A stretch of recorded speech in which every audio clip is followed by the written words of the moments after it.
Hello everyone, welcome back to the TJOmega channel for day 1037 of our daily content grind, and today we need to address Studio Series because, let's be honest, Studio Series is kind of running out of ideas. This is like one of the longest running toy lines Transformers has ever had, potentially the longest running, and they've pretty much gone through every iteration of everything they can, outside of a few characters from maybe like the Last Knight and Age of Extinction that have yet to be done. The Twins, which is never going to happen. There really isn't a whole lot of direction that they can take the line in. You know, we have seen where they are now going toward unused concepts of various movie characters. Not anything that anyone has any nostalgia for, just here's a cool design we had lying around. Here, we'll make a toy of it now. We've gone into the games, and granted, the War for Cybertron games are memorable to fans, but they weren't exactly the highest selling games either. So that is a limited direction to go. You know, unless they release a brand new movie, Studio Series does not seem to have enough coming in order to sustain itself. You know, as it is, we're just now wrapping up with like Rise of the Beast toys, right on time to start releasing Transformer 1 toys, which I'm sure is going to be a thing down the line. So, Studio Series needs help to continue, and I am here to give it, because I think Hasbro is completely ignoring something that seems completely obvious, and it's obvious in all their other Transformer toy lines, and yet for some reason Studio Series doesn't touch it, and that is the humble repaint. So we've gotten so many Studio Series toys over the years that have never been reused for one reason or another, almost to the point where I feel like Generations gets away with like 9, 10, 12 uses of some molds to offset the fact that there are molds in Studio Series that only get one release, maybe two if it's re-released in a multi-pack. It just seems weirdly slanted that way, and there's plenty of options to take it in, and we're going to go through some of my favorite options that are on the table. This is hardly a conclusive list. It's just the ones that I like and I want to point out. And we'll point out some of the ones that we bring up on this channel quite often. So there is the Cyberfire Bumblebee, the Murder Bee from Dark of the Moon. Everyone really likes his color scheme. This one is kind of famous in the fandom because it's kind of meme-worthy. It's psychotic-looking Bumblebee, and it just looks really, really good. Think of how many Bumblebees have been in Studio Series, and literally any one of them could have been painted like this, and I think it would have done well. And things like Nightwatch Optimus Prime.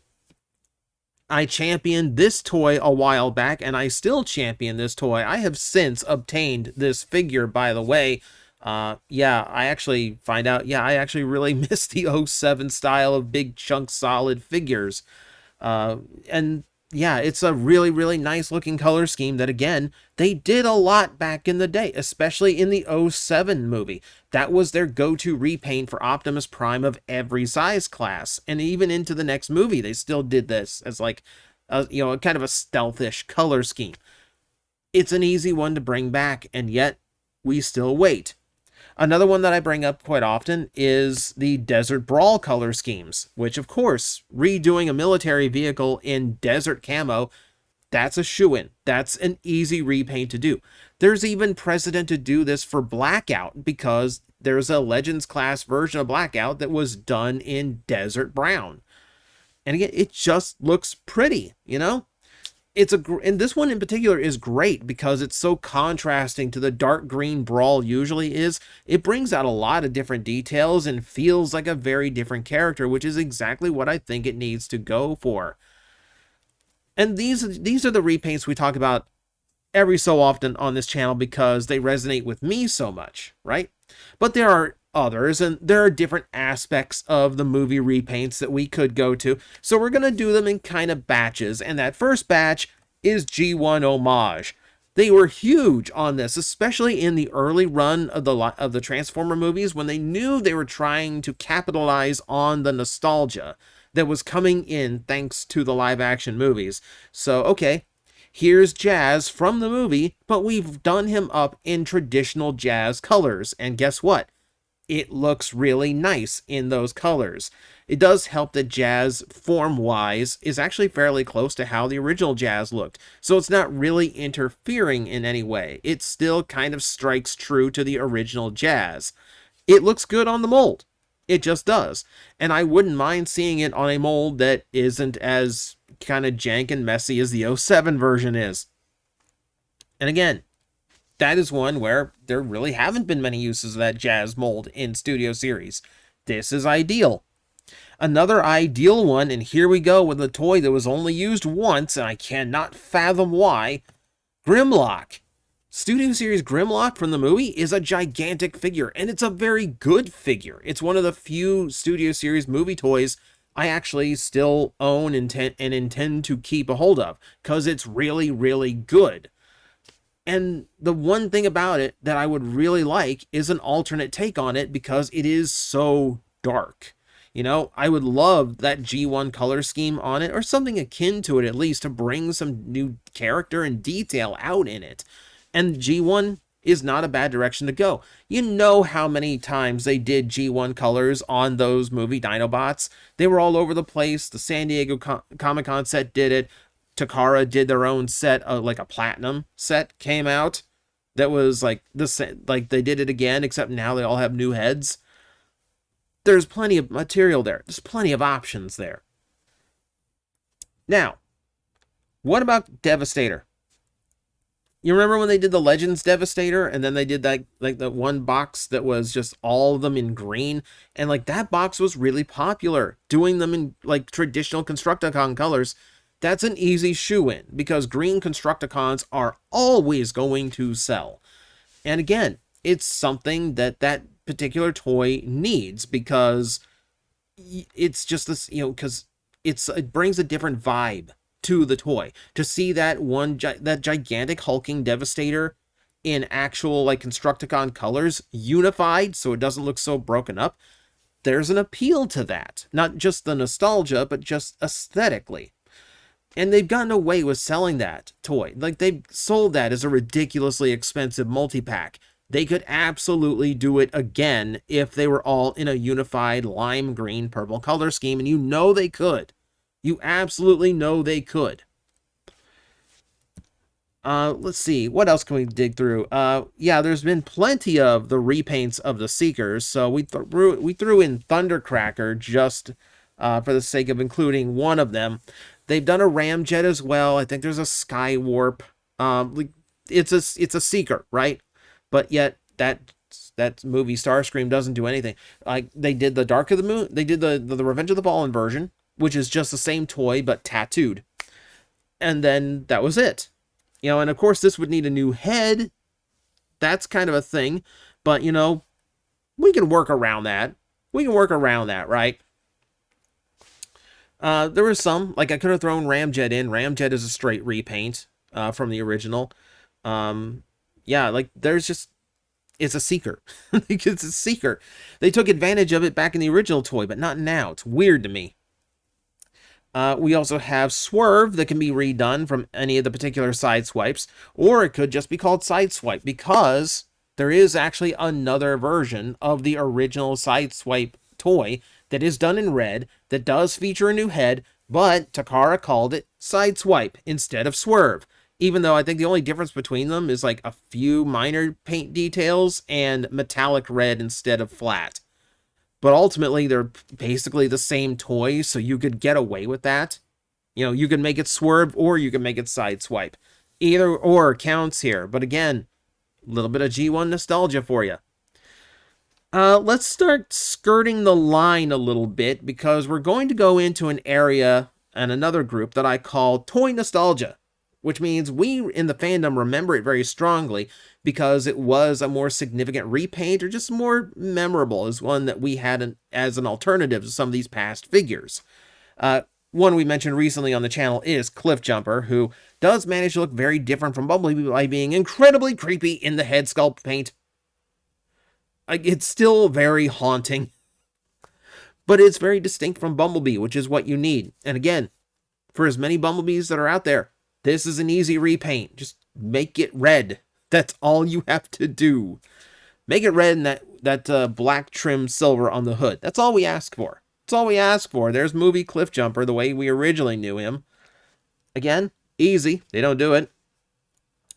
Ratchet in white and red, the Rescue Ratchet color scheme from the movies. That's easy, right? I would like to go a step further and do the red and white one. Not only does this still strike as a G1 homage because it is his traditional colors, the priority is just switched around. This is also in homage to the original concept version of Ratchet, who was going to be a primarily red rescue vehicle before they decided to flip it to green for a little bit more color variety on the screen.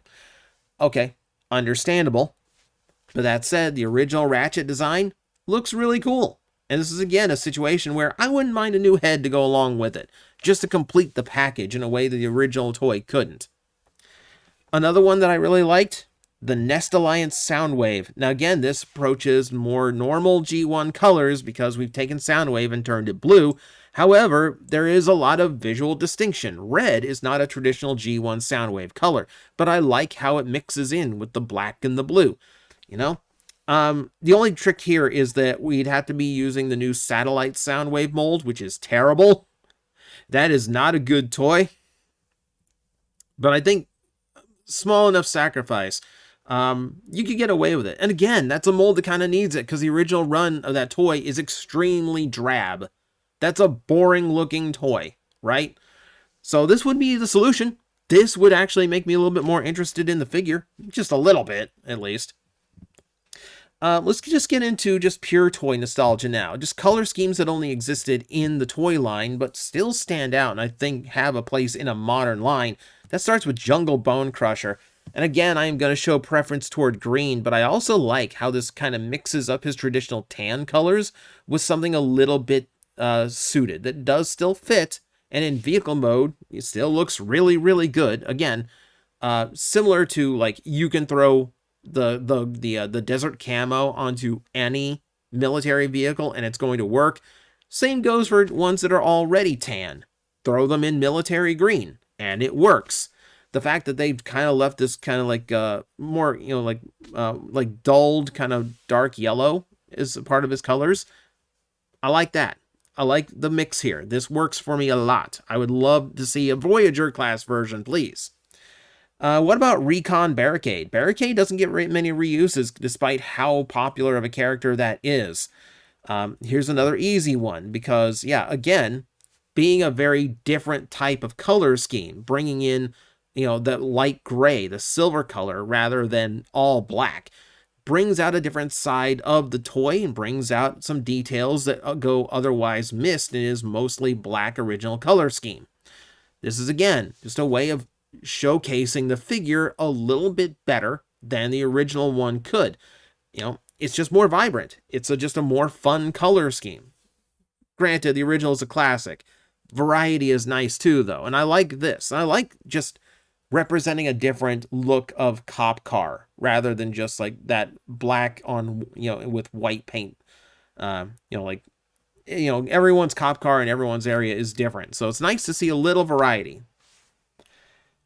What about Jolt? Because in Dark of the Moon, Jolt looked very different. I mean, aside from the solar panel looking sculpting that's on the top of him, makes a lot of sense for an electric car, just gonna say that. I also like the electric blue going through the silver on here. This is a really, really cool looking take on Jolt. And again, it's a character with barely any screen time, but he does manage to have a toy in Studio Series. Might as well get another use out of it. You know, if the use looks cool enough, it's not going to matter. I understand Jolt shelf warmed the first time you released him. I don't guarantee this would do any better. This might be a multi-pack release. This might be a toy store exclusive release, whatever. But it's a nice looking vehicle. And it's a nice looking robot. I would very much like to have this. This one skirts the G1 nostalgia, but I think it does just enough different to kind of feel in the movieverse, and that goes into Revenge of the Fallen Smokescreen. And again, yeah, this does hit G1 nostalgia, but it's doing it so differently. The colors are there for Smokescreen, but it's so predominantly dark blue that it feels like it's doing something different enough. You know, and it strikes me as, you know, rather than just G1 nostalgia, It's trying something new, and it's just a completely different take on Smokescreen. So I thought I'd throw it in here because it is another color I like, and another use of that jazz mold, because that jazz mold isn't bad. I wouldn't mind another use of it or two. Oh, and there's one more on the way. There's one more on the way. How about sidearm sideswipe? There's another usage for any sideswipe mold that comes along. You need to throw in a couple guns, but that's not a big deal at that point. And again, this is one of those toys where, like, a lot of people really liked sidearm sideswipe when it came out. Not only because it just looked cool, but also because it functioned so much better than the original, because it could stand up. It had feet. I will never understand why they thought it was a good idea to just have a character who just spun on wheels. Eventually, it has to stand up on its own. Again, this one isn't even that difficult, you know? It's some red deco on the front, red windshields, 2 guns. Not complicated, but also kind of missed. I kind of missed this one. More options for the Constructicons. We got Payload, if we want to do that in yellow. They've set a precedent with this already, with Rampage in red and Skipjack in yellow. I actually had to double check just to make sure the Studio Series didn't do this. No, they didn't. This is another one left on the table, which is odd to me, especially because there's so much yellow in that Devastator already. Again, having an option to unify the color scheme a little bit isn't a bad thing to have. So this is another one that actually has some use. How about some easy ones that the toy line remembers? Ice Blue Megatron. I still think this is the dumbest thing they ever did, but I can't deny there's a lot of people who have nostalgia for how it looks. And all you need to do is re-release the Megatron, ice blue spray apps on it somewhere. You're good to go. Brand new figure. $55 out the door. You're fine. Here's another obvious one that exists in the toys. Back to Grimlock. Back to Grimlock. Here's the other solution to, like, the original Grimlock toy is a little bit too dark in color to appreciate. Do it in bronze. Do it the way the toys did it. This looks nice. And this is, again, hitting the toy nostalgia. Easy repaint. Hasn't been done. We're going to go into a few retools now. We already talked about a couple that would require new heads or a few new parts, but these are distinctly retool characters that should still exist. Let's say Evac, for instance. I'd pay $55 for an Evac. I like that toy well enough to get it, and I really like the rescue color scheme that this toy comes in. It's a very different vibe from Blackout. I think that works. I wouldn't mind this. I will admit, Desert Color Blackout, probably a loss at $55. This one I don't think would do so bad. I know a lot of people who have nostalgia for that Evac. How about Jungle Attack Ironhide? This was my Ironhide toy, because this one had all the cool stuff added in, and the less breakage of parts too. But yeah, lots more weapons. The lightning deco I thought was cool. This is, again, fairly easy retooling. Just add a bunch of new parts to it. You're good to go. You know, it's mostly an accessory count anyway. Another easy one, Dark Steel. We've talked about Dark Steel on the channel before. It's still a really cool figure. The black and the gold, you know, that works. The teal, it's very Nemesis in color scheme. And it works. Like, that color scheme just kind of always works. You know, the fact that it's a weird homage to Quick Strike kind of helps too. And this kind of approaches the next batch that we're going to talk about. And just for the sake of keeping this video below 30 minutes, I'm going to zip through these because it's all the black repaints. Dark of the Moon Jazz looks really, really good in black, right? Here's the Amazon Optimus Prime from Japan. This is like a Grail level figure for me because it's absolutely gorgeous. You know, let's see.